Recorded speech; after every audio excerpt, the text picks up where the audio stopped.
Thank you for the introduction. Of course, thank you to all of our hosts, the Steering Committee for the Indigitization Program, and the Musqueam lands that we're on. So I'm not going to go through a lot of the technical details that we covered in our workshop yesterday. If anybody would like to know more about those, certainly come talk to us later. I will give a really brief background on Mukurtu, and I want to talk primarily about the community engagement that we've had both in the development of the software and in the work we're doing with new communities coming on board now. So if you're not familiar, Mukurtu is an open source access tool. It's something that you would layer in addition to the rest of your digital preservation plan. So it varies in other ways to some of the other CMSs that we've heard about today. So before Mukurtu, back in the start in 2002, the project director, Kim Christian Withy, was working in Central Australia in Tennant Creek, and within that community, there was a need to provide community members access to a specific series of photos. And what they wanted was an offline digital platform that would replicate the existing face-to-face access protocols that they had within the community. Who can view what materials and for what reasons. After the initial development of that, and Kim is still in contact with the Warramungu community in Tennant Creek and continues to work with them, working at Washington State University, the university has a memorandum of understanding with 11 plateau tribes. And in addition to that, there's a Native American advisory board to the president of the university. So in 2009, that advisory board made a request to the university, basically said, you and other local institutions have materials that belong to us traditionally, or photos or recordings taken of us related to our lands, and we would like to have access to them. So the request was for some kind of online access, because there's tribal members both locally across states and across the world, had to be able to provide access to some of our library collections, and there was a need to incorporate multiple voices and stories within the content. So not just the information that the university recorded or the other museums, but community knowledge as well.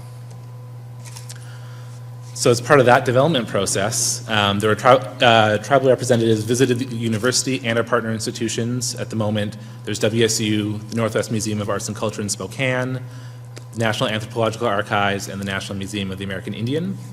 So we brought community members in to look at archival photos, documents, and other museum objects.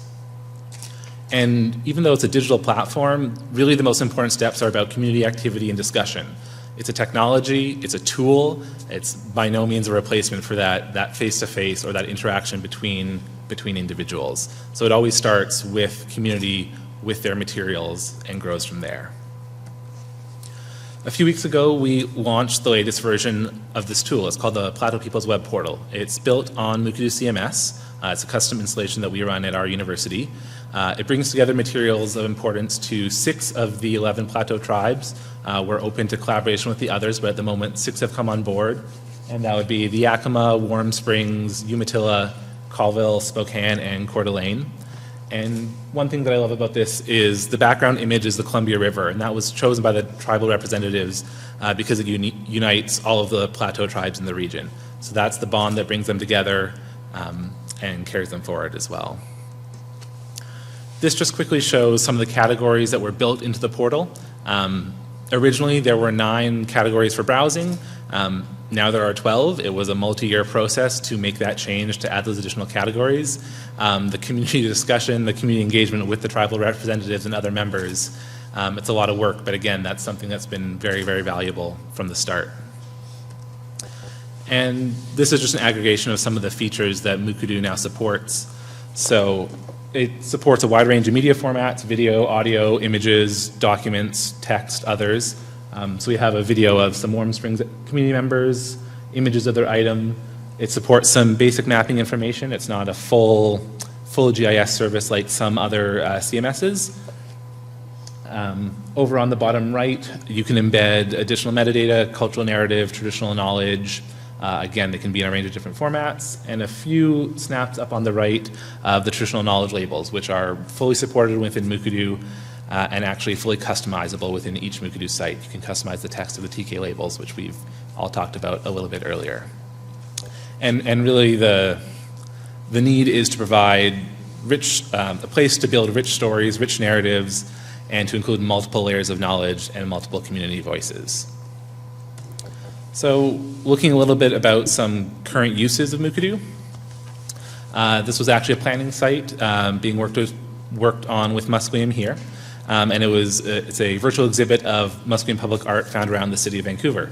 The goal is to educate the public about Musqueam art and knowledge and the connection to the city.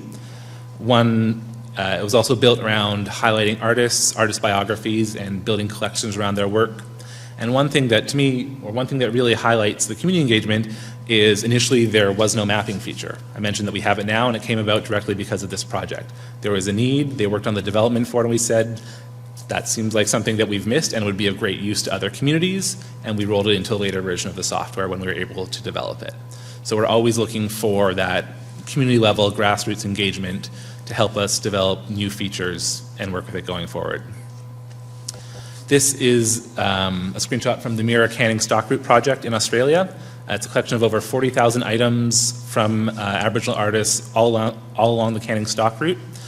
They narrate the colonial history of that part of the country, of that part of the continent. It contains artist interviews, videos, and includes both English and local languages. And it's another very public site intended to educate visitors and non-native community members. This is the Sipnik Digital Library for the Kuruk tribe in Northern California. It's primarily based around food security materials. I believe it's largely funded by a large USDA Department of Agriculture grant. So this is a case of it being largely documents coming from scholars and government agencies, but on top of that, they're adding traditional knowledge, cultural narrative through audio interviews, videos. They're going out onto the lands, taking additional photos, making recordings, and it's a collaborative effort between multiple departments within the tribe. And one thing worth mentioning here is that most of the content does require having a registered account. So this is not a public site, it is being used internally, which is a little bit different than the ones we've seen before. And this is a shot from the Alutiiq Museum in Kodiak up in Alaska. So this is primarily focused on language speakers and oral histories, and very much a focus on linguistic revitalization. Most of the content is audio files. Most of it is publicly accessible, though some is restricted. They've used as a platform to highlight current and past language speakers. It's a mix of biographies, current recordings, and then also historical collections held at the museum as well. So they've used a few of our collections-based features to build that out. This is a very quick shot of the Tohon site, also from California. And I wanted to mention this because they're one of the participants this year in the Tribal Stewardship Cohort program that's going on at WSU. So it's a program, IMLS grant-funded program bringing together members from 6 tribes over the course of a year to learn about cultural heritage management. So it's a range of hands-on training, policy planning, documents. It's kind of like Indigitization scaled up. We're taking it beyond the audio and doing all sorts of media digitization and just general institutional planning as well. And the reason that Tohon has a site is each of the participating tribes, we're hosting a site for them at the end of it for a couple of years, and then we'll be working with them to maintain it after as well. Another site from the cohort is, this is also from Kuruk, so the same tribe that had the Sipnik Digital Library, and this is another food site. They're looking at traditional and contemporary recipes and traditional foods information, so a little more community generated than their other site, which is more institutionally focused. Recently, we've started working with Zuni Pueblo in New Mexico. In this particular case, we were working in conjunction with the American Folklife Center at the Library of Congress to bring back a collection of photos and hopefully other materials going forward that have not been held in the community for a number of years. Actually, they've never been available to community members. So we brought digital and print copies of those materials into the Zuni Public Library. They invited community members to come in, interact with the materials, tell their stories about them.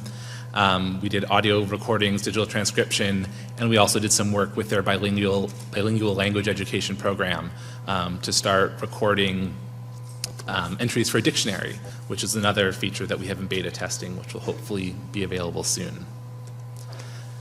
And very quickly, lastly, We have more training going on with communities. My coworker Lotus and I back there are going to be visiting the Pokagon Band of Potawatomi Indians in Michigan. They're another member of the Tribal Stewardship Cohort Program, and we're going to be looking at running Mukurtu mobile workshops with both children and elders at one of their summer camps this summer. So that's going to be a new project for us.